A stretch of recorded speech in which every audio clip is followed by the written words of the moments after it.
Baik, selamat malam semuanya. Kali ini saya akan berdialog mengenai berita hoax. Saya ada 3 narasumber. Mungkin saya akan memperkenalkan salah satu dari narasumber saya, dimulai dari Ega sebagai tenaga pendidik, terus ada Rio sebagai wartawan, dan ada Adib sebagai mahasiswa. Kali ini kita akan membahas tentang berita hoax. Mungkin kita semua udah tahu mengenai berita hoax ini sudah banyak menyebar di kalangan kita semua, terutama di era digital saat ini. Kita dapat mudah menjumpainya di media sosial ataupun di media-media manapun ataupun di tempat asli.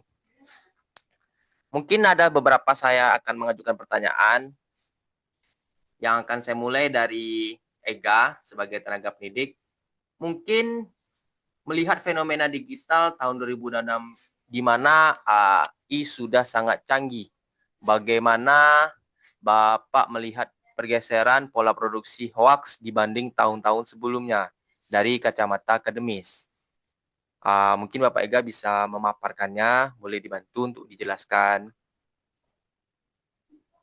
Nah, jika dilihat dari perkembangan lanskap digital di tahun 2026, kita sudah berada di titik di mana kejahatan buatan bukan sekedar alat bantu, melainkan arsitek utama dari ekosistem informasi. Fenomena ini mengubah peta disinformasi secara radikal. Kita ada tiga pola pergeseran hoax secara akademis yang saya bisa bagikan. Yang pertama adalah di masa lalu kita untuk mendapatkan informasi itu secara manual atau sentralistik. Nah, di tahun sekarang kita udah mendapatkan secara otomatis.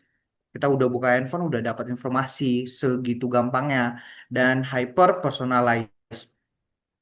Dari vibrasi manual ke otomasi massal ini, eh ya ini menjadi salah satu ya kemudahan kita mendapatkan informasi hoax karena tidak ada perantara antara pemberi informasi dan penerima informasi. Yang kedua adalah berbasis teks atau dulu juga bisa berbasis dengan foto. Sekarang sudah bisa berbasis deepfake dan sintesis audiovisual.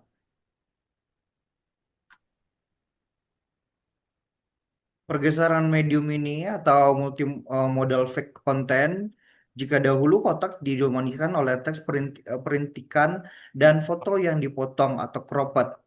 Sekarang kita menghadapi disinformasi multimodal yang matang, di fake video visual berkualitas tinggi. Mungkin kita sekarang udah terima kayak berita fake berdasarkan video ya, kayak Pak Bahlil goyang-goyang gitu. Itu juga salah satu kemudahan berita hoax menyebar di tahun sekarang. Dan yang ketiga adalah kurasi murah atau skeptisme ke pemikiran kognitif tinggi atau krisis epidemis.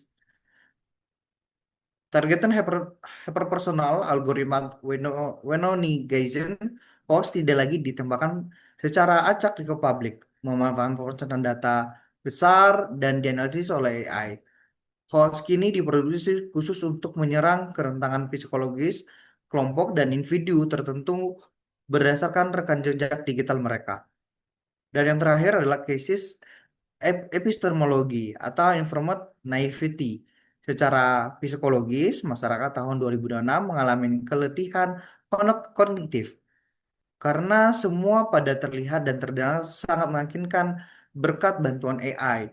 Publik cenderung mengalami apatisme informasi, kondisi di mana mereka memilih untuk tidak mempercayai apapun atau justru hanya mempercayai apa yang sesuai dengan bias personal mereka. Menurut saya seperti itu sih untuk eh, Pak Kelvin dari sudut pemikiran akademis. Baik, terima kasih Bapak Ega yang telah membantu menjelaskan dari sudut pandang akademis. Berarti begitu sangat bermanfaat ya AI saat ini untuk mendeteksi berita-berita hoax yang sering kita jumpai ataupun sering kita terkecoh, terutama di dunia akademis. Begitulah Pak Ega ya kan? Oke.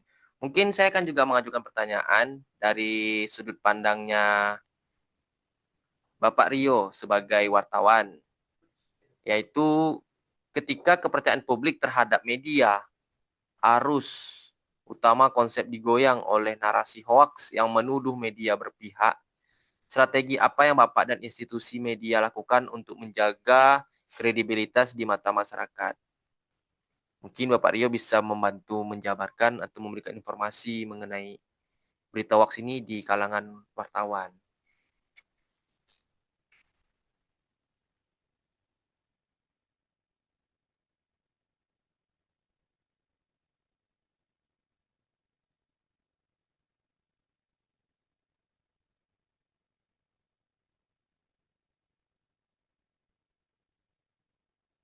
Maaf, maaf Rio, itu apanya suaranya belum diapain, masih termute.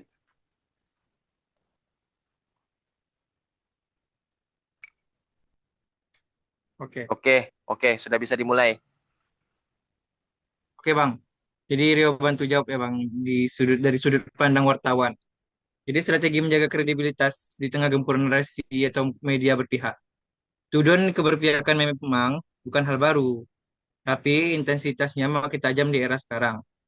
Setiap kali kami menerbitkan berita yang tidak sesuai selera kelompok tertentu, dalam hitungan menit sudah bermunculan narasi bahwa kami dibayar ataupun punya agenda. Hal ini bukan kritik yang mahir di analisis jurnalistik.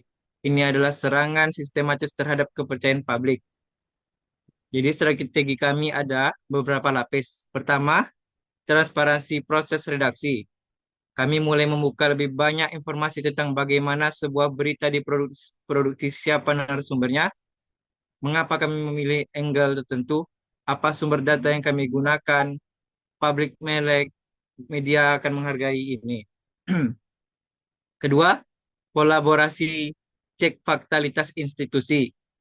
Kami bermitra dengan lembaga fact-checking independen. Kalau ada klaim yang meragukan, kami tidak ragu mempublikasi koreksi secara terbuka. Akuntabilitas itu justru membantu kepercayaan, bukan meruntuhkannya. Ketiga, strateginya itu literasi media dari dalam. Kami aktif turun ke komunikasi, kampus, dan sekolah untuk edukasi publik. Kepercayaan publik terhadap berita masih sangat rendah. Data Reuters Institute menunjukkan hanya 36% di tahun 2025 dan sekitar 40,3% masyarakat masih kesulitan membedakan hoaks dari berita nyata. Ini alarm bagi kami bahwa masalahnya bukan hanya di produksi berita, tapi ekosistem literasi masyarakat secara keseluruhan. Dan yang paling berat sebenarnya adalah tekanan psikologis terhadap jurnalis di lapangan. Ketika reporter kami dituduh sebagai buzzer atau antek asing, hanya karena meliput suatu isu, itu menyerang integritas personal mereka. Itu tidak harusnya hadir melindungi jurnalis, bukan membiarkan mereka berjuang sendiri. Baiklah Bang, dari segi dari ranah kami wartawan lah Bang. Baik, terima kasih Rio telah menjelaskan dari sudut pandang ataupun kacamata wartawan. Mungkin sebagai mahasiswa sudah tak asing lagi nih dengan berita-berita hoaks ataupun penyebaran isu-isu yang belum pasti akurasinya. Mungkin untuk Adib bisa membantu menjelaskan dalam 1 menit untuk berita hoaks ini dalam konteks mahasiswa. Ya, ini saya akan dari mahasiswa ya, Bang. Peran konkret apa yang bisa diambil oleh mahasiswa untuk membantu mengurangi penyebaran hoax. Jadi gini, peran konkret itu yang bisa kita ambil dari mahasiswa mengedukasi tentang literasi digital dengan bahasa yang mudah dipahami, serta proaktif meluruskan hoax yang beredar di grup WhatsApp keluarga secara sopan. Yang kedua itu, pernahkah sesama mahasiswa terkecoh hoax AI? Ya, karena banyak mahasiswa yang hampir terkecoh karena terutama oleh konten, video, audio, dan tiruan AI. Artikel yang dibuat menggunakan kecerdasan yang terlihat sangat realitas dan meyakinkan. Itu langkah pertamanya yang harus kita meragukan informasi viral itu. Jangan langsung percaya atau membagikan ulang. Tahan diri untuk tidak menyebarkan informasi yang hoax atau yang tidak jelas. Gunakan situs pemeriksaan fakta. Yang ketiga itu cari sumber perbandingannya. Telusuri kata kunci di mesin pencarian seperti media sosial. Sekian dari itu aja Bang. Oke. Dari saya Bang. Baik, terima kasih Adib atas penjelasannya. Saya dapat banyak insight nih dari 3 narasumber saya yang sangat berbeda-beda dari sudut pandangnya. Maka mungkin kesimpulannya berita hoax itu bisa kita jumpai di mana saja, di kalangan mana saja, dengan berbagai jenis ataupun informasi yang belum dapat kita temui akurasinya. Oke, sekian